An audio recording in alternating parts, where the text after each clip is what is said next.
Nii, käes on juunikuu ja aeg järgmise kuu astroloogilist prognoosi vaadata. Juunikuus või siin käesolevas videos tuleme tagasi Saturni ja Neptuuni ühenduse juurde. See oli ka meie 2025. aasta astroloogilise prognoosi video keskne teema. See on siin paremal üleval nurgas see video ja seal ütlesime ka, et tuleme selle Saturni-Neptuuni ühenduse juurde tagasi, sellepärast et see kajastab sellist pikemat protsessi, mis siis on eriti jõuliselt aktiivne sellel suvel ja järgmisel aastal. Juunikuus siis, mis veel teda eriliseks muudab, on see, et siin tuleb siis Jupiteri kvadraat sellesse Saturni-Neptuuni ühendusse. See kvadraat siis tähendab seda, et siis Jupiter on seal 90-kraadise nurga all Saturni ja Neptuuniga. Aga sellest kõigest siis siin ka siis muidugi Jupiteri glüüf, Saturni glüüf ja Neptuuni astroloogiline glüüf. Aga sellest kolmikust siis räägimegi selles videos, aga enne kui lähme siis selle tänase video põhiteema juurde, vaatame järele siis maikuu prognoosi. Nagu mäletate, siis maikuus tegelesime Päikese ja Uraani ühendusega, saime tuttavaks siis Päikese arhetüübi ja Uraaniga ja vaatame nüüd järele, kuidas siis ma siis ka ise terve maikuu vältel siis proovisin jälgida neid sünkroonsusi, et kas sellist Päikese ja Uraani õhustikku on üleval, ühenduse õhustikku ja tõesti oli näha, et siin ma olen toonud ka mõned näited. 18. mail siis oli see täpne ühendus Päikese ja Uraani vahel. Uraan, mäletame, oli siis selline läbimurdja, uuenduslik, revolutsiooniline, äkiline muutus, tehnoloogiline, selline läbimurre, vabadus, kõik sellised Uraani teemad. Päike siis seotud juba siis sellise teadliku poolega meist endist, on ju ego, võib-olla siis ka riik kui selline üks tervik, selline teadvustatud väljapaistev pool siis inimesest või siis mõnest suuremast kollektiivist. Aga vaatame siis mõningad näited, siin on siis veel näha see mai siis Päikese ja Uraani konjuktsioon, et millal ta oma selle täpsuse siis saavutas, siin vasakul on siis see 3 kraadi, millal siis ta jõuab siis sinna, kui siis 0 kraadi on see, kui nad on täpselt taevas koos, siis seal +-3 kraadi on see, millal on siis täheldatud, et need arhetüüpsed, need sünkroonsused on kõige paremini näha, ta siin 15. kuni 21. oli see väga täpne 3-kraadine Päikese-Uraani ühendus. Ja mis siis oli näha 9. mail, need alles uudised, mis minu uudiskünnist ületasid. Mäletame seal Päikese-Uraani videos me nägime, kuidas nende Päikese-Uraani konjuktsioonide ajal siis on näha selliseid läbimurdvaid lepinguid. Seal oli Maastrichti leping, New Deal ja siis ma jälgisin ka natuke sellise pilguga, et milliseid, kas toimub sellised läbimurdeid nagu lepingute koha pealt.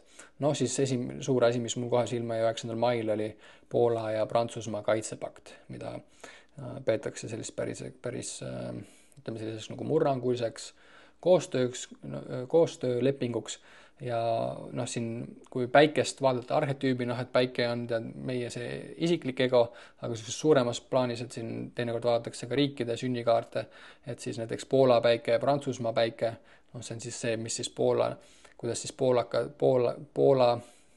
poolakad ennast siis väljendavad, kuidas nad näevad ennast ja nende identiteet nii-öelda, teadvustatud pool endast ja Prantsusmaa, et seal tulid need kaks nii-öelda Päikest kokku on ju nende sellised tugevad keskmed ja siis tegid sellise läbimurrangulise lepingu omavahel. Et sellisele esimene, mis mul silma jäi. Siis 8. mail oli USA-Suurbritannia kaubanduslepe, mida siis ka selliste sõnadega nagu landmark economic deal iseloomustati. Et selline, kuidas on siis läbimurdeline majanduslepe siis USA ja Suurbritannia vahel. Täna siis muidugi seal USA kohus üritab seal takistada seda lepet, aga ikkagi väga selline Uraani ja Päikese selline landmark, selline läbimurdev kaubandusleping, väga siis sellist Uraani Päikese sellist koostoimet on seal näha. Siis 12. mail USA-Hiina kaubanduslepe, et me seal aprillikuus nägime, kui oli seal tugev selline kaubandussõda, eks, vaatasime seal Marssi ja Pluutot tookord, siis nüüd on näha, kuidas sellist päikese ja uraani vaimus siis selliseid, kuidas on siis läbimurdelised, selline uraanilik päike, selline visioon, uus tee, nägemus, kuidas siis nagu näeme, kuidas siis ma ei tea, edasi liikumine on ju. Et siis ka huvitav selline sünkroonsus. Ja noh, siin nende näidete puhul, mida siis paljud inimesed, kuidas nad vaatavad astroloogiat ja natuke väär aru saame, et need planeedid seal üleval otseselt ei põhjusta neid sündmusi siin all. Et see on selline teatav kooshingamine, et siin sellel uus platonistlik mõtle, selline Plotinus, et temast ta tuleb hiljem ka korraks mängu, aga tal on selline tore tsitaat, mis ütleb, et kuidas ülal, nõnda all, et kõik hingab koos, kõik on omavahel seotud, et see astroloogia on ka, ta on selline nagu sünkroonsustest nagu arusaamine, vaatamine sellisel kosmilisel skaalal, et mingil imepärasel kombel tõepoolest see, mis siin all toimub, on siis sünkroonis sellega, mis seal üleval on. Aga see ei ole selline põhjus-tagajärg, need planeedid ei põhjusta siin all neid sündmusi, vaid et see on niisugune teatav kooshingamine. Et seda on alati oluline siin nende näidete puhul ka välja tuua. Mis siis nagu eriti huvitav oli, mäletad, et see 18. mai oli siis täpne ühendus uraani ja päikese 0-kraadine ühendus ja seal 15. mail siis hakkaski saavutama seda väga intensiivset täpsust. Ja siis toimusid just Ukraina ja Venemaa rahur läbirääkimised Türgis. Ja seal isegi siis arvati, et Putin võib ka tulla sinna. Ja seal paar päeva enne siis ma mõtlesin selle päikese uraani täpse ühenduse peale, mõtlesin, et kas tõesti, et nii suur samm mingis mõttes jälle selline leping on ju siis Venemaa Ukraina vahel, et see sõda läbi saaks. Et oli lootust, et Putin tuleb sinna, aga siis nagu oli näha, siis peace breakthrough, breakthrough jälle näeme seda uraanilikku läbimurret, sellist läbimurdvat revolutsioonilist arhetüüpi siin. Unlikely as Putin declines to meet Zelensky in Turkey. Putin ja Zelenski siis mingis mõttes siis see, siis nii Ukraina kui Venemaa, siis see päike on ju see nende see juhtfiguur ja nende keskne see nii-öelda president kui siis rahvusliku kollektiivse sellise ego nagu selline kõige kõrgem esindaja. Aga see siis muidugi ei toimunud seal, kuigi et Putin sinna ei tunda, aga neid konjunktsioone või neid ühendusi võib vaadata ka seal ajaloost on palju sellised näited, et need on ka sellised nagu seemneajad, kus siis võib-olla paljudele sellistele läbimurdvatele sündmustele pannakse sellised seemned alguses, mis siis toimuvad nii kulisside taga, millest me nii palju ei teagi läbi uudiste, aga siis mingi aja pärast, kuu, 2-3 pärast, siis ilmestub see läbimurdev näiteks leping või mingi läbimurdev uus suund. Et siin selle aja vältel, siin see 18. mai ja selle ümber, et siin võisid ka sellised seemned olla istutatud, millest me siis võib-olla kuuleme alles hiljem.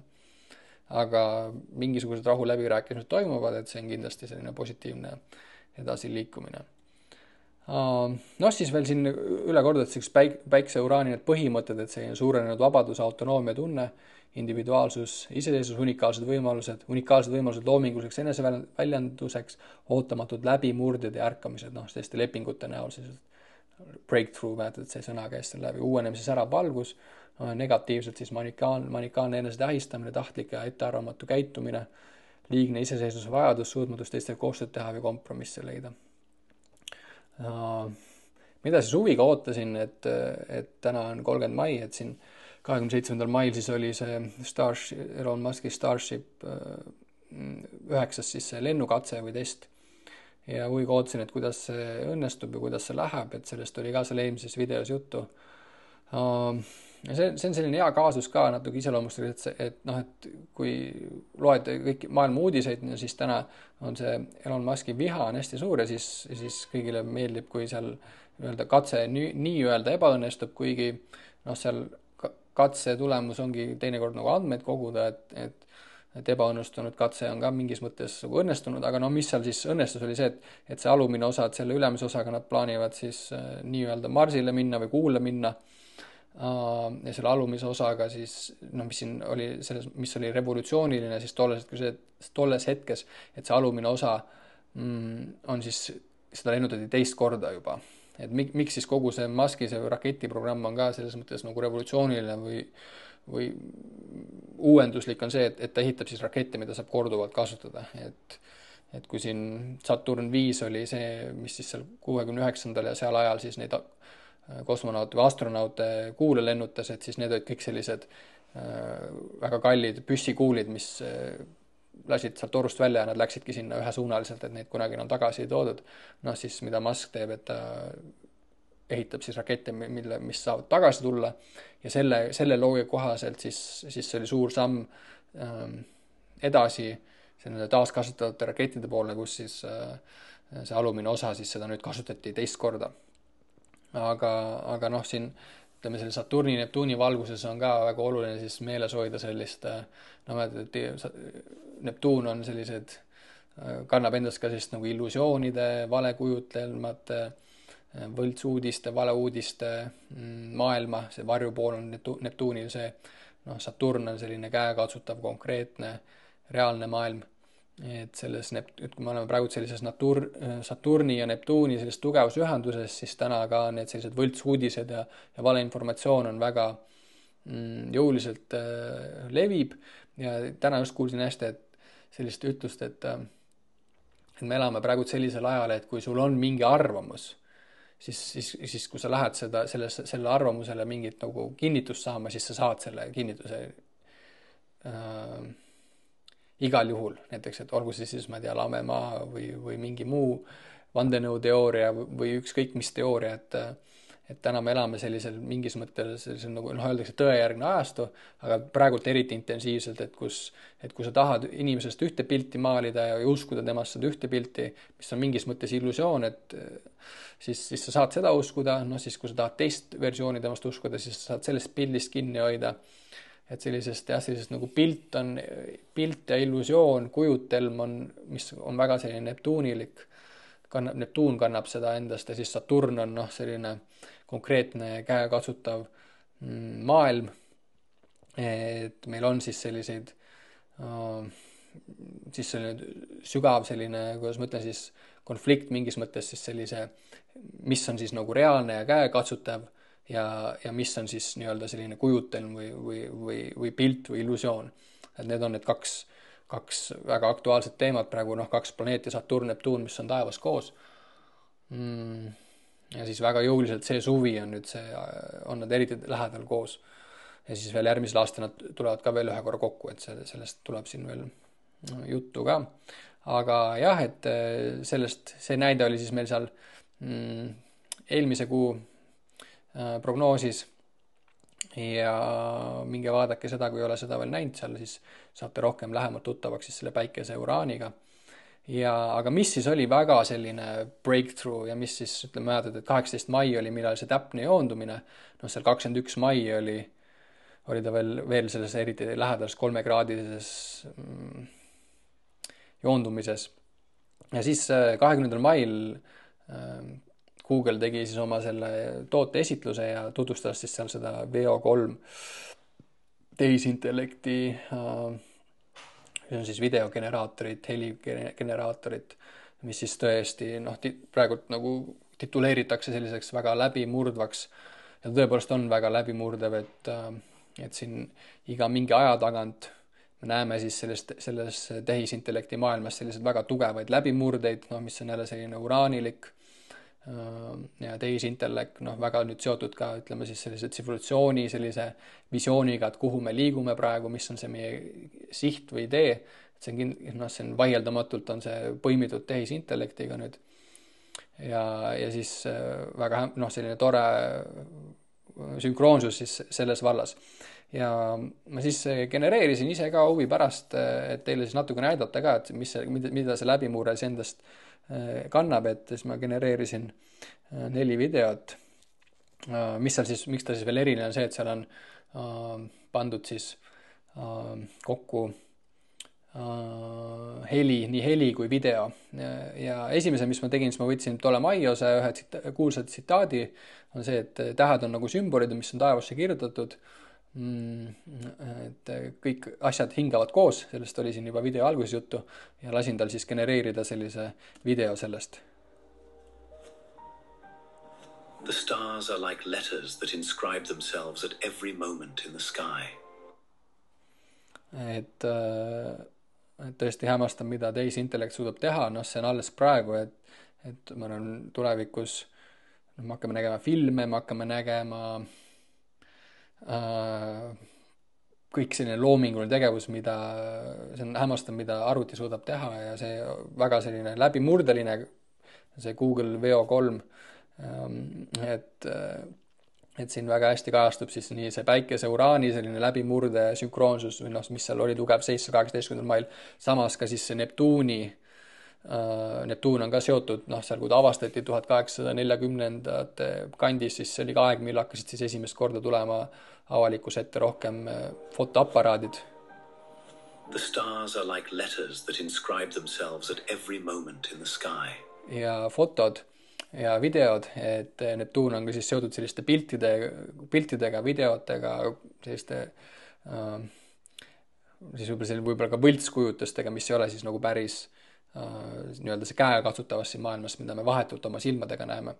Et see on ka selline Saturni, Neptuuni väga huvitav selline koostoime.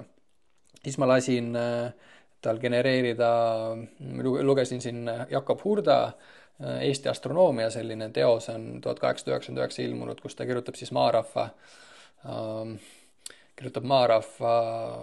Eesti maarahva siis sellisest täheteadmistest ja sellest teosest oli natuke juttu ka astronoomia saates, mis ma tegin Tõnu Viigiga, kus käisin siis Tartu observatooriumist, et see link ka siin kuskil üleval paremal. Seal oli sellest Hurda Eesti astronoomia teosest juttu ja seal ma siis lasin, seal Hurda siis selles Eesti astronoomia monograafis või on kirjas siis selline kuu teretamise komme, mis vanadel eestlastel vanasti oli, et tere kuukene, et siis hämmastaval kombel see Google Veo 3 suudab eesti keeles ka seda teha ja siis ma siis genereerisin sellise kuu teretamise video. Okei, see siin on veel vale jätta ja võt see.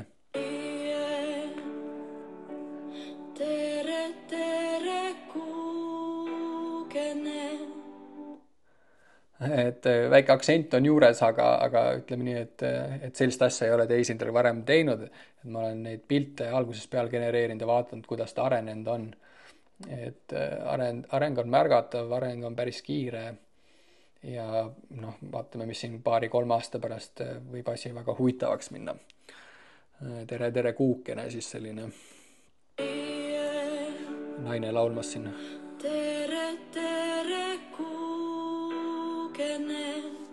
Nii, siis ühe generatsiooni, mis ma veel tegin, mind huvitab väga selline maarahva põlistarkus ja Eesti loomismüüt. Seal siis Eesti loomismüüdis siis Kalevipoeg kotka seljas lendas mööda Viru randa ja potsatas siia Maarjamaa kallastele, et siis ma lasin tal genereerida Kalevipoeg kotka seljas. See on väga AI-lik, aga tore ikka vaadata selle poolest.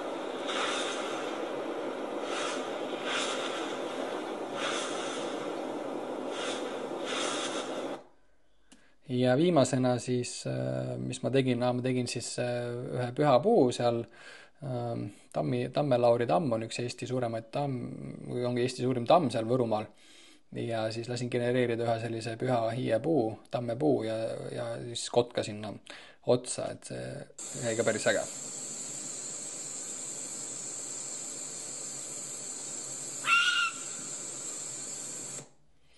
Et sellised läbimurduvad siis uudised siis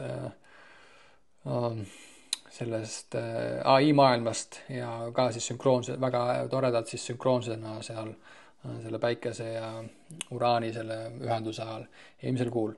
Aga nii palju siis ülevaatavalt siis päikese ja uraani sellisest maikuu sünkroonsustest. Nüüd läheme siis selle kuu prognoosi juurde. Nagu mainitud, siis Jupiter, Saturn, Neptuuni ühendus ja Jupiter kvadraat sinna juurde.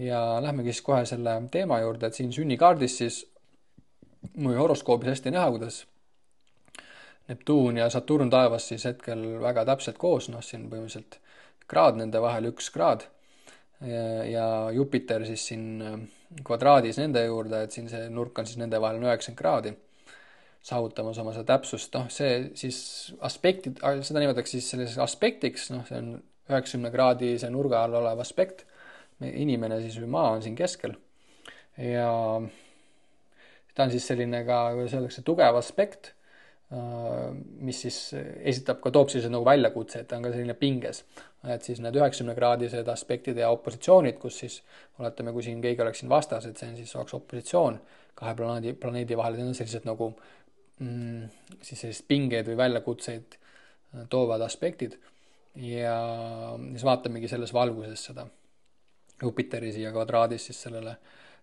Saturnile ja Neptuunile, mis siis, mäletate siis selle 2025. aasta videos ka on selline väga üldine lai teema praegult.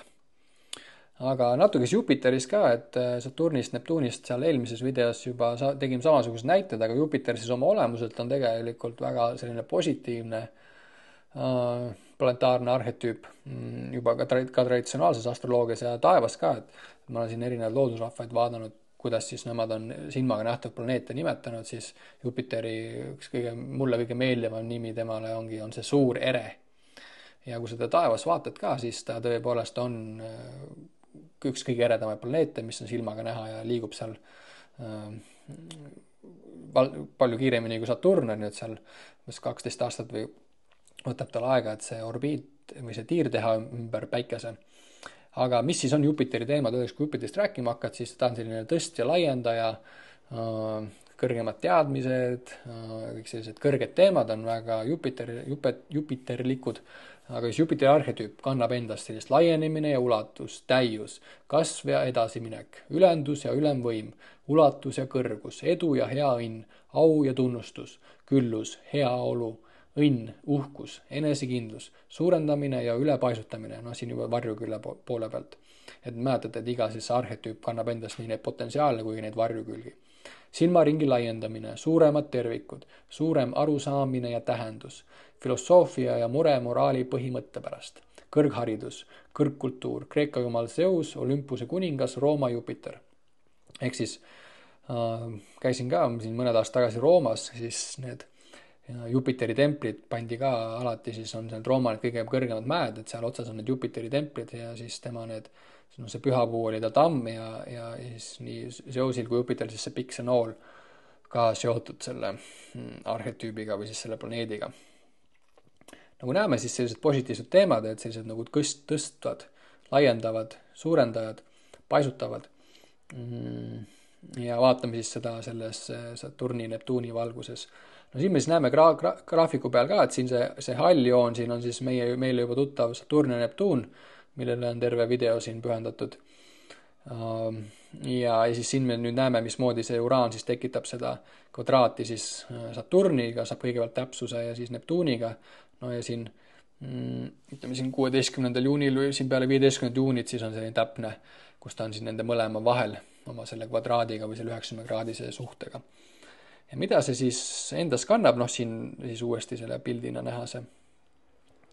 Et siin lihtsalt on niiviisi sellise lainetena teda kujutatud, võib-olla teinekord kergem tajuda seda nii-öelda need planetaarsete arhetüüpide lainetusi. Aga mida ta siis endas kannab? Noh, põhimõtted siis sellel kolmikul, kui need 3 kokku tulevad, et võib-olla vaatame seda varjukülge kõigepealt sellepärast, et see Jupiter on kvadraadis sinna ja siis nende kvadraatide opositsioonidega ta pigem toob selliseid väljakutseid siis sellesse seisu. Ja oma olemuselt on siis sellist, kui see Jupiter sinna mängu tuua, siis lootuste ja unistuste kahanemise tunne, grandioossed illusioonid ja nende tagajärjed, rõhuasetus tühistel rituaalidel ja dogmadel inimese religioosses elus, igapäevane rutiin, mis varjab vaimse vangistuse sügavusi. Lootuste ja unistuste kahanemise tunne, need unistused on väga selline neptuunilik teema, siis nüüd praegu see Saturn ka väga siis mingis mõttes hoiab siis kinni, rõhub, survestab seda Neptuuni, samamoodi see Neptuun siis üritab lahustada seda survestavat, seda rigiidset jäika Saturni, et seal on selline et kui see Saturn, öeldakse, et Saturn on kõik, mis on seotud siis nagu siinpoolse maise eluga, selle käega katsutava maailmaga, reaalse maailmaga, siis see Neptuun on just see transcendentaalne maailm ja see teistpoolse maailm. Et sellest Saturnist on ka siin kanalil siis 2 podcasti tehtud, et siin Saturni arhetüübis siis Siim Lille, Hardo Pajulaga podcast kuskil siin üleval paremal nurgas. Seal me läksime süvitsi siis Saturni sisse ja nüüd alles hiljuti siis Siim Lillega uuesti tehtud siis Saturni taasmõtestamisest saade, mis ka siin üleval paremal nurgas, kus me siis vaatame siis sellisele Saturnile niisuguse uue pilguga otsa. Aga positiivsetest siis potentsiaalidest selle kolmiku puhul on selline filosoofiline ja spirituaalne küpsus, praktiline idealism ja kaastunne, tasakaalu ja alandlikkuse müstiline ülistamine, teadlikkus raskuste ja väljakutsete ja positiivsetest külgedest. Ehk siis seal viimases Saturni saates ka me päris palju siis rääkisime selliste Saturni rasketest teemadest ja kuidas nad siis on ka sellist mingis valguses ka väga positiivsed inimese elus. Natuke rohkem siis veel nendest varjukülgedest, mis siis siin juunikuus kaasnevad siis selle Jupiteri, Saturni ja Neptuuni kolmiku sellisele suhtele. Liiga suure edu või heaolu negatiivsed küljed, liialduste ja grandioossuse tagajärjed, mõtlematu sukeldumine, kehastumise või samsaara maailma. See on selline ida mõiste sellistest illusioonide maailmast. Igapäevane rutiin, mis varjab vaimse vangistuse sügavusi. Et siin siis tsitaat Martin Luther Kingilt, kellel oli siis Jupiter, Saturn ja Neptuuni siis Grand Trine või siis, kuidas öelda, siis selline suur trigoon, et need 3 siis tema sünnikaardis väga harmooniliselt esindatud ja inimesed, kelle siis sünnikaartides näiteks, me siin võtame näited siis inimestelt, kellel on kõnealused kolmikud tugevalt esindatud, siis nad oma elus ka kannavad hästi tugevalt neid ja siis Martin Luther Kingi tsitaat siis, et vahendid, mille abil elame, on minetanud eesmärgid, mille nimel me elame. Vahendid, mille abil elame, on minetanud eesmärgid, mille nimel me elame. Meie teaduslik jõud on ületanud meie vaimse jõu. Meil on juhitud raketid ja eksinud inimesed. Päris hea, et teaduslik jõud on ületanud meie vaimse jõu. Teaduslik jõud, selline väga saturnilik on ju, mis uurib seda reaalset maailma, vaimne jõud siis väga selline neptuunilik. Et meil on juhitud raketid, selline saturnilik, selline reaalne karm maailm, mis meil on, ja eksinud inimesed, inimesed, kes siis on võib-olla sellisel illusoorsel teel või elavad siis mingis sellises võib-olla siis Neptuuni varjuküljest juhitud maailmas. Alateadlik surmahirm, mis mürgitab üldist elukogemust. Väga aktuaalne praegu. Alles hiljuti ühes podcastis kuulsin sellest räägiti, kus siis öeldakse, et see alateadlik sõjahirm, mis eestlastel on siis seoses Ukraina sõjaga, väga tugevalt mõjutab meie elukvaliteeti. Aga tegelikult ju meil Eestis sõjale mingit otsest ohtu ei ole, aga ikkagi see on selline kollektiivne hirm. Me läksime koroona surmahirmust, läksime siis sinna sõjahirmu,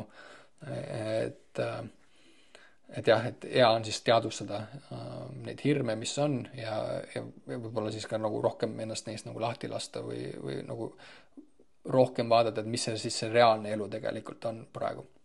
Vähem illusioone, rohkem siis sellist vaadet siis sellisele reaalsele maailmale ja läbi selle siis kuidagi tervemat ühendust tunda siis oma end ümbritseva ja oma eluga.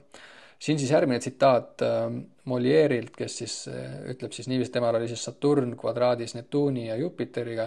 Peaaegu kõik inimesed surevad oma abinõude, mitte oma haiguste tõttu. Ka päris huvitav. Ja siis veel siin sellest varjuküljest natuke, et rõhuasetus vaimse saavutuse hierarhilistele tasanditele, jäik vaimne materialism, siin tuleb jälle see Neptuun ja Saturn hästi välja, meeleheitlikud suuruse fantaasiad, unistused, mis on liiga head, et tõsi olla, kõrged ootused, millele järgneb ebaõnnestumine ja pettumus, tähenduseta filosoofiline relatiivsus. et jah, et see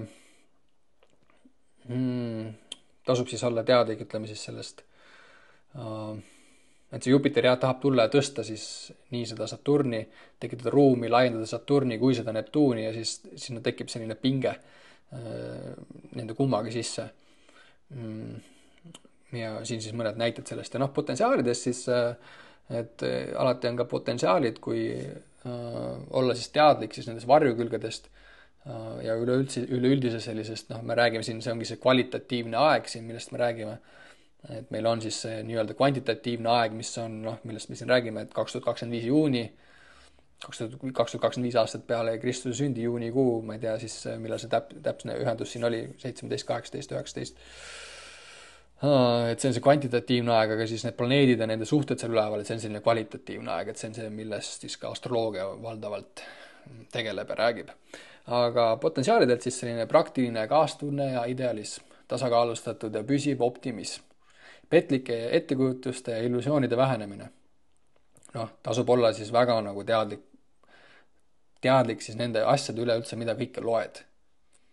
Et nagu me ennem siin oli sellest juttu, et tänapäeval, kui sul on, kus sa saad mingi infoga pihta, mis ütleb, et asjad on nii, ja kui sa hakkad siis seda algoritm hakkab sulle siis veel neid asju sinna ette söötma, et sinna võid sellesse oma mulli sisse jääda, et täna tasub hästi kriitiliselt suhtuda üldse kõike informatsiooni, mis ümberringi on.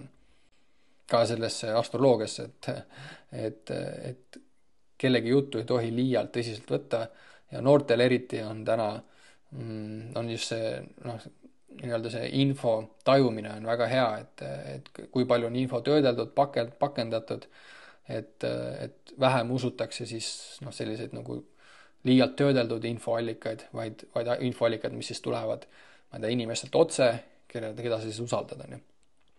Inimtasakaalu ja kuldse kesktee ülistamine, võime oma kujutlusvõimet ellu viia, distsiplineeritud unenäotöö, teadlikkus raskuste ja väljakutsete positiivsetest külgedest. Niisiis siin Edith Whartoni, kellel on siis Jupiter Saturn opositsioonis Neptuuniga. Elu on kas alati köielkõnd või suletekk. Köielkõnd siis selline saturnilik, väga selline rigiidne, väga tähelepanelik, sa pead väga süstemaatiliselt seal peal kõndima, et sa sealt alla ei kuku. Või siis suletekk, suletekk on siis selline neptuunilik, selline õndsuse, võib-olla siis sellisesse mugavustsooni kinni jäämine. Ja tema siis ütleb, et andke mulle köielkõnd. Edu või ebaõnnestumiste tajumine illusioonidena. Vaimse eraldatuse, õnnistatud üksinduse, kõrgema tarkuse ja küpsuse tunded. Ja siis siin Jonathan Swiftil tsitaat, kes on siis sündinud Saturn, Neptuun kvadraadis Jupiteriga. Ükski tark inimene pole kunagi soovinud olla noorem. Siin on see tark, Jupiterlik, soovinud, selline soovunelm on ju jälle väga selline neptuunilik, noorus kui selline ideaal või illusioon, millest kinni hoitakse. Ja siis Saturn on tegelikult, mis kannab seda aega ja seda vanust ja küpsust. Et väga tabav tsitaat siis sellest kolmikust. Ükski tark inimene pole kunagi soovinud olla noorem. Võime läbi lõigata vaimse materialismi, optimismi ja pessimismi või laienemise ja alandlikkuse vaheline mäng vaimse avanemise ajal. Vaheldumised eksistentsiaalse õudusunenäo ja vaimse imedemäe vahel vaheldumised eksistentsiaalse õudusunenäo kõlab kaasajaliselt ja vaimse imedemaa vahel müstilise otsingu käigus. Päris huvitav. Numinoossed seisundid, mis lahustavad vanad probleemid ja takistused, pettumuse tunded, mille järgneb jumalik arm, ego loobumine, mis viib ette kujutamatute teadvuse avardumisteni.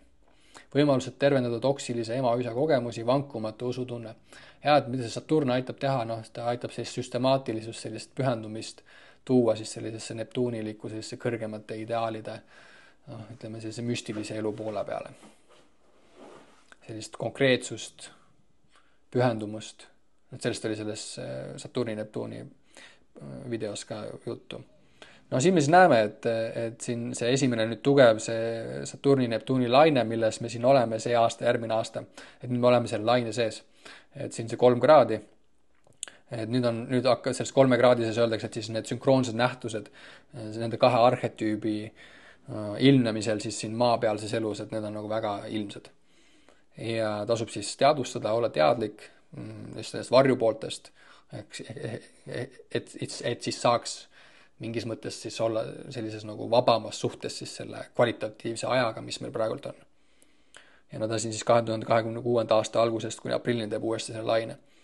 Siin sisse summitud see suvi, mis meil on, kus meil on see, ütleme siis 1-kraadine täpsus ongi siin juunist kuni augusti lõpuni, et see suvi tuleb väga siis selles Saturni, Neptuuni vaimus, need potentsiaalid on siin teile ette loetud, ja varjupooled ka, et vaadake mõlemat ja olge teadlik varjupoolest ja katsuge siis seda potentsiaali ära kasutada. Et see kvalitatiivse aja tunnetamine on ka selle aja potentsiaali ära tunnetamine, et mida siis sellel ajal on hea teha, millele tähelepanu panna, kuhu panna fookus. Ja lõpetuseks siis ma võtsin siit Richard Tarnase tsitaadi, kes on siis selle arhetüüpse astroloogia rajaja, et temast on siin kanalil olnud palju juttu, tema koos Stanislav Grofiga.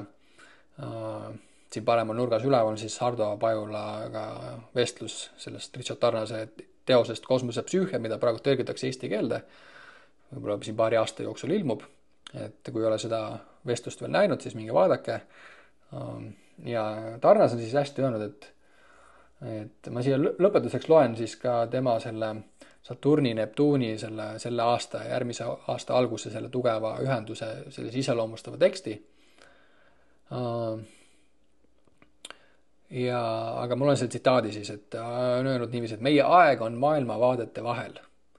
Loominguline, kuid siiski eksinud. Üleminekuperiood, mil vana kultuuriline nägemus enam ei kehti ja uus pole veel moodustunud. Kuid me ei ole ilma märkideta, milline uus võiks välja näha. Väga hästi öeldud. Aga siis sellest natuke siis veel, kuigi seal Saturni Neptuuni videos on sellest kõigest süvitsi juttu, mingi vaadake seda, kui ei ole seda näinud, aga siis natuke veel sellele Saturni Neptuunile seda värvi juurde anda siin ja siis sellega lõpetamegi selle video siin, et Saturni ja Neptuuni ühendus on globaalne transiit, mis hakkas esmakordselt avalduma 10 kraadi siis selle täpsusega sel aastal ning see muutub järgmiste aastate jooksul ühe tugevamaks. Siin on siis juttu eelmisest aastast. Kuni jõuab täpse ühenduseni. Täpne ühendus, nüüd me olemegi selles siin see suvi. See on väga tugev mõju. Saturn ja Neptuun on seotud vee, üleujutuste, põudude ja muude sarnaste teemadega. Jah, selle eelmise videos oli juttu, et kui oli Saturn opositsioonis Neptuuniga, siin siis oli see Katariina, orkaan, Tai, tsunamid, et see Neptuun on ka väga siis veega seotud, sellest täna ei ole väga palju rääkinud. Mis on sel aastal eriti intensiivselt esile kerkinud? Spirituaalsel tasandil võib see transiit olla nii väljakutse kui ka võimalus. See võib põhjustada heitumust, demoraliseerumist, tunnet, et unistus või ideaal on kaotsi läinud. Jälle see Neptuun siin. Samas pakub see ka võimalus suunata oma teadus väga sihipäraselt ja distsiplineeritud Saturn. See on suurepärane aeg meditatsiooniks, palvetamiseks ja sisemiseks enesevaatluseks. See transiit võib olla väga toetav tervendamise ja tervisega seotud tegevustele, nii vaimsele kui ka füüsilisele tervisele. See võib tuua sügava arusaama, kuidas pühendada oma elu kõrgemate ideaalide elluviimisele kõige praktilisemates ja konkreetsemates eluaspektides. See jõupingutus silla loomiseks Neptuuni ja Saturni vahel, ideaali ja reaalsuse, meie vaimsete püüdluste ja elatud reaalsuse vahel. Võib anda sügava tunnetuse, kuidas jumalik väljendub selles maailmas ja sünnivaludes, sellises kogemuslikus elus siis. Abraham Lincoln, selles Gettysburgi kõnes, siis lugesime ka seal Saturni Neptuuni videos ette, et siin ta siis mainib seda, et kes sündis Saturni Neptuuni ühendusega ning väljendas seda võimsalt oma lühikestes ja surematutes kõnedes, näiteks Gettysburgi kõnes ja teises inauguratsiooni kõnes näitab selle transiidi sügavust ja tarkust. Need kõned peegeldavad Saturni Neptuuni vaimset sügavust, mis tuleb ainult inimeselt, kes on elanud sügava ja emotsionaalselt laetud elu. Et seda, kui see kõne huvitab, siis minge vaadake seda videot. Seal me loeme selle ette. Saturn Neptuuni energia seisneb paljuski ideaali ja püüdluste ning reaalsuse ja faktilise, füüsilise maailma ja surelike piirangute vahelises pinges. Selle transiidi tüüpilised väljendused on näiteks pettumus, skepsis, lootuse kaotamine, aga ka desinformatsioon, valeuudised, petmine, valed, varjamised ja võltsuudised. Kuid ka nende kõigi paljastamine on Saturn, Neptuun suur teema. Mõned muud teemad, mis seonduvad Saturni Neptuuniga, on sõltuvustendentsid ja psühhopatoloogia. Et kuna see Saturn on nii rõhu, see maailm tundub lagunevat, nagu tundub raske, see kõik, see aeg tundub raske, siis me soovime põgeneda läbi selle Neptuuni, et saada nagu ennast lahti haakida sellest Saturnilikust maailmast. Neptuun on seotud ka siis selliste igatsusega, sellise õndsuse järele, seal on kõik sõltuvused, narkootikumid, alkohol, you name it, soov põgeneda. Näiteks siis heroiini, Saturn-Neptuuni transiit on sageli seotud sõltuvuste epideemiatega, näiteks heroiini, crack-kokaiini epideemiad varasemate ühenduste ajal, opioidikriis praeguse ühenduse ajal, samuti on levinud haiguste ja nakkushaiguste levik, näiteks suur gripiepideemia, sellised sünkroonsed nähtused, mis siis on toimunud viimaste Saturni-Neptuuni ühenduste ajal. Sageli tuntakse vajadust pääseda raskest reaalsusest millegi abil, mis võimaldab reaalsusest kõrgemale tõusta. Seetõttu võivad esineda sõltuvused ja mõnikord ka suitsidaalsed kalduvused. Depressioon võib muutuda laialdasemaks, see on periood, mil psühhoterapeudid saavad palju kliente ja paljud suurepärased psühhoterapeudid on sündinud Saturn-Neptuuni ühendusega, kuna see on seotud nii vaimse tervisega kui ka haigustega. Saturn-Neptuuni positiivne külg on aga võime näha läbi pettust ja illusiooni. Nii, Saturn ja Neptuun siis teist korda külastatud selle aasta jooksul. Arvatavasti me rohkem ta juurde ei tule, kui siin muidugi siis järgmise kuu tagasivaatest vaatame terve see suvi, võib-olla siis selle suve tagasivaatest, kuidas siis äkki neid, seal Saturni, Neptuuni, selle eelmise täpsühenduse ajal siis Berliini müür näiteks langes ja Nõukogude Liit lagunes. Ja ennustada ei saa, saab tagasi vaadata, saab nagu aimata seda kvaliteetset aega, saab aimata seda astroloogilist ilmateadet, mis meil on, Saturn, Neptuun praegu, et nagu aimata seda, mis õhus on, olla teadlik. Aga astroloogia mõte, arhetüüpse astroloogia mõte ei ole ennustada, vaid et lihtsalt kõrgenenud teadlikkus selle suhtes, mis siis praegult toimumas on. Ja et mul hea meel, et jõudsid siia video lõpuni ja siis teeme siia reklaamipausi ka, et kui sind huvitab, siis arhetüüpne astroloogia, mida siin tundub, et sind huvitab, kuna sa oled selle video siin lõpuni vaadanud, siis mulle on väga suureks abiks, ja ma usun ka sulle, kui sa tuled siis näiteks sünnikaardi ja praeguste transiitide konsultatsioonile, et inimesed käivad, väga hea tagasiside on, tõeliselt see töö hämmastab mind, ma ise olin hästi suur astroloogia skeptik, kuid nüüd endalegi imestuseks olen astroloog, et kui soovid toetada minu seda sellist astroloogilist, astronoomilist tähe tarkuse teed, siis saad seda teha otseselt läbi siis minu juurde konsultatsioonile tulles, et see kestab 1,5 tundi, hind on 75 eurot ja seal me siis vaatame teie sünnikaarti, sinu sünnikaarti, 10 planeeti seal, millised suhted seal on, see siin on minu sünnikaart, siis see lugu hakkab seda lahti rulluma ja siis vaatame ka isiklikke transiite. Need on siis need praegused mõjutused sul ja saame vaadata siis neid, mis seal siis järgmise näiteks 2-3-4 aasta jooksul toimub. Ehk siis planeetide liikumise ja maapealsete sündmuste vahel täheldatud kooskõlade seast peetakse kõige olulisemaks, kooskõlad. Sünnikaart sellel, kus planeedid olid isiku sünni hetkel, on tähenduslik mõju tema edasisele elukäigule. Isiklik transiit, see, kus planeedid on mingil ajahetkel võrreldes selle, kus nad olid isiku sünni hetkel, mõjutab tähenduslikud isiku kogemusi kõne alusel ajahetkel. Ja saatke mulle siit kiri oma sünni ajaga ja lepime aja kokku ja järgmiste podcastideni. Järgmise nädala neljapäeva õhtul ilmub siis podcast Amar Annusega Mesopotaamia astroloogiast. Äärmiselt huvitav saade siis sellistest iidsest astroloogiast ja järgmised siis podcastid, vestlused, prognoosid juba tulevikus. Vajuta subscribe'i nuppu, kui ei ole seda veel teinud ja näeme. Tšau!